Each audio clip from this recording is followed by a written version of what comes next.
Yung mga nagugutom mga kababayan dito sa ating bansa, among Filipino families po, bumaba na.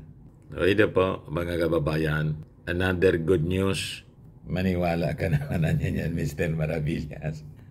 Yung survey po, mga kababayan, ang nagsagawa, yung SWS, Social Weather Station. Iniman po yan kakampi ng mga Marcoses. Ang SWS, identified na dilawan. Di ba? Iyang mga dilawan po, ang hirap kumbinsihin. Pero di ba niya, Mr. Maravillas, yung mga dilawan, kumampi na sa ating Pangulong Bongbong. Di ako sigurado kung kumampi na po sila. Pero nakikita natin, napakarami pang mga dilawan. Ang mantinido pong dilawan, ayaw pa rin makiisa. Pero yung iba po, nagbaliktaran na. Diba? Si Ralph Recto nga po, si Congressman Ralph Recto. Di ba dilawan yan? Ayun, kasama na ng ating Pangulong Bongbong. Nung Epic Summit, mga kababayan, sumama sa delegasyon, kumbinsido na po. Maganda naman kasi po yung ginagawa ng ating Pangulong Bongbong. Kaya siguro yung ibang mga dilawan, lumaylo na. But before ko mga kababayan ibigay sa inyo yung full story, click subscribe muna dito sa ating YouTube channel and hit the notification bell para lagi kayong updated sa mga magagandang balita. Like and share na rin po ninyo ng ating video. At wag na rin po ninyo na skip yung ating mga commercial ads para tuloy-tuloy lang ang pag-unlad ng bagong Pilipinas. Meantime, sa mga naghahanap po ng malinis and spacious fitness gym, punta lang po kayo sa Colossal Fitness Gym.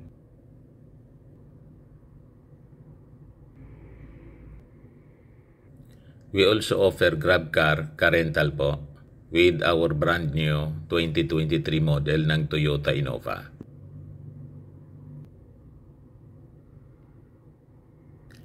We also accept booking for those who are looking for or planning to travel via PAL, Cebu Pacific and other airline companies, local and international po, and bills payment for Meralco bills, PLDT, etc. Ang Colossal Fitness Gym, matatagpuan po sa 3rd floor ng Security Banca Building, Landco Business Park, Legazpi City, Albay. For inquiries, look for Jilon Maravillas. Contact number po 0966-802-0949.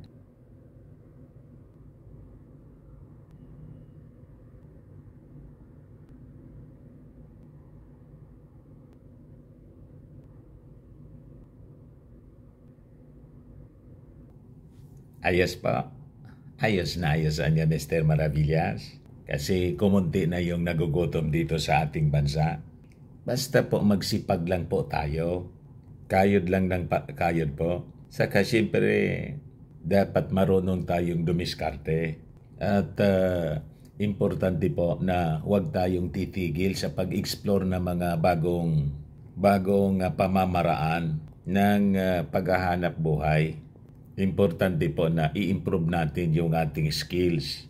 Ako nga po matanda na, retired na ako sa mainstream media. Ito tayo ngayon. Nasa vlogging. Ito yung uso Di ba?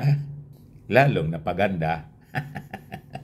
So, balikan natin yung ating kwento. Nasabi rito sa balita, kumunti na lang yung nagugutom based sa survey po ng SWS.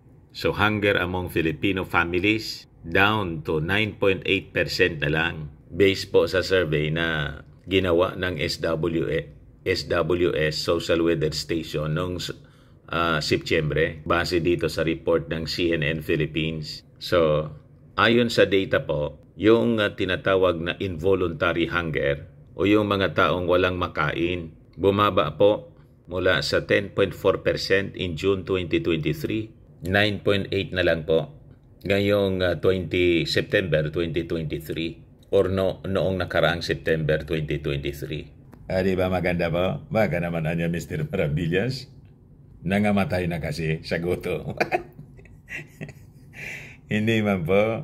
Totoo talaga po siya. Nabawasan yung nagugutom. Nakatulong siguro yung pag-iikot ng ating Pangulong BBM. BBM. Namigay po ng sako-sakong bigas galing sa mga smugglers. Diba? At saka, hindi ko pala naibalita sa inyo, last week, may naaresto na po na big-time smuggler doon po sa Batangas. Ito po, sabi yan ng Department of Agriculture. According to DA, nakilala yung smuggler na si Jason De Rojas, Takulog. Pag napatunayan siya mga kababayan sa husgado, nahaharap siya sa life imprisonment, sabi po ng Department of Agriculture. Di ba? Talagang seryoso yung ating Pangulong Bongbong na labanan yung smuggling and hoarding na nagpapahirap po sa ating mga mamamayang Filipino, especially sa mga farmers. At yung mga smuggled rice po, napakinabangan ng mga mahihirap. Kasi yung ginawa ng ating Pangulo, after na makumpiska po, pinamimigay niya sa mga mahihirap. Di ba? Pati si Martin Romualdez, sige pong pamigay ng mga bigas. Kaya nabawasan po yung mga nagugutom dito sa ating bansa. So sabi dyan, of the total percentage anya, 8.4% ang nakaranas ng moderate hunger, which refers to those who experience hunger only once or a few times. Or paminsan lang mga kababayan sa loob ng sa loob ng 3 buwan. Pero may mga nakakaranas pa rin ng tinatawag na severe hunger. Pero konti na lang po. Nasa 1.3% na lang po ang naka-experience ng severe hunger. Meaning, madalas wala silang makain in the last 3 months. Kaya tuloy-tuloy pa rin mga kababayan yung ginagawang distribution ng ayuda ng ating Department of Social Welfare and Development. At pati yung Kongreso ay tumutulong na rin po. Pero yung masama mga kababayan, yung pagtulong ng Congress ni Speaker Martin Romualdez, minamasama na mga supporters po ni Maudix. Subject ngayon po ng mga attacks in black propaganda. Ito po, mga kababayan, na-insecure kasi.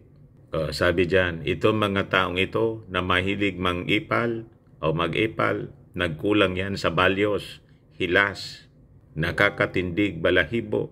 Pinapost nila mga kababayan sa social media yung mga pagtulong ng Speaker of the House ni Martin Romualdez saka yung Tingog Party List.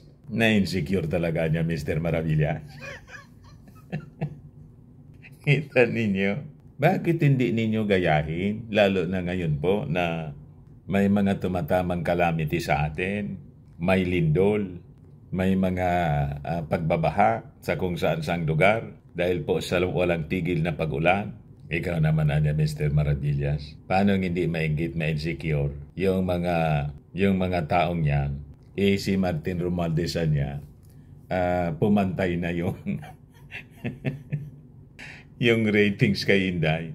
Oo nga, Ito yung nagpa-insecure mga kababayan sa mag-ama. Di ba? Kasi nga po, si Martin Romualdez, saka yung ating Pangulong Bongbong Marcos mga kababayan, kambal dikit po sa pag-siservisyo sa ating mga mamamayang Filipino. Focus lang sila sa kanilang trabaho. Wala sila doon sa politika. Hindi nila pinapansin yung mga politika. Ito po, yung ating Pangulong Bongbong, laging iniisip po yung pag-unlad, prosperity, peace para sa ating bansa. Kasama si Martin, di ba? Sabi ni Martin, marami pa anyang problema ang mga Pilipino na kailangan bigyan ng solusyon. Hindi eleksyon ang sagot sa sikmurang gutom.